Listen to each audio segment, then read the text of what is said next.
నమస్తే batch brothers. కళ్ళు season start అయిపోయింది కాబట్టి సిద్ధు గారికి నాటుకోడి కళ్ళు చికెన్ అయితే తయారు చేసిస్తున్నా. ఈ కళ్ళు చికెన్ ఎలా తయారు చేస్తున్నా చూద్దాండి. ఫస్ట్ ఈ చికెన్ శుద్ధంగా కడుక్కొని మసాలా పూసి పెట్టుకుందాం.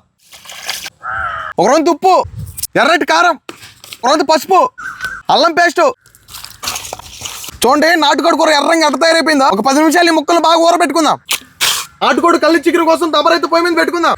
ఒక రొంత నూనె, పచ్చిమిరపకాయలు, ఎర్రగడ్డలు, ఒక రొంత అల్లం పేస్ట్, ఎర్రటి టమోటా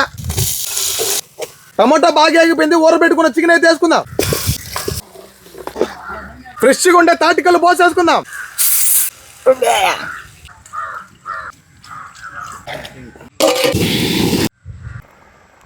ఒక రొంత గరం మసాలా, లైట్గా చికెన్ మసాలా,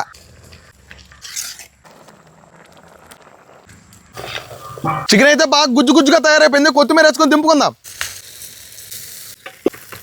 వేడి వేడి నాటుకోడి కళ్ళు చికెన్ మా సిద్ధు గారి కోసం తయారు చేసిన నాటుకోడి కళ్ళు చికెన్ అయితే రెడీ అయిపోయింది. టేస్ట్ ఎట్టుందో చూసేద్దాం.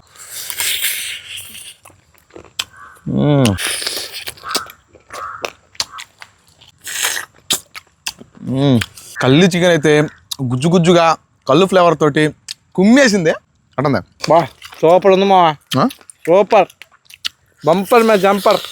మీరు ఎవరైనా కళ్ళు చికెన్ చేసుకొని ఉంటే కామెంట్ చేయండి. అలాగే మా మామ ఛానల్కి లైక్ చేసి సబ్స్క్రైబ్ చేసుకోండి.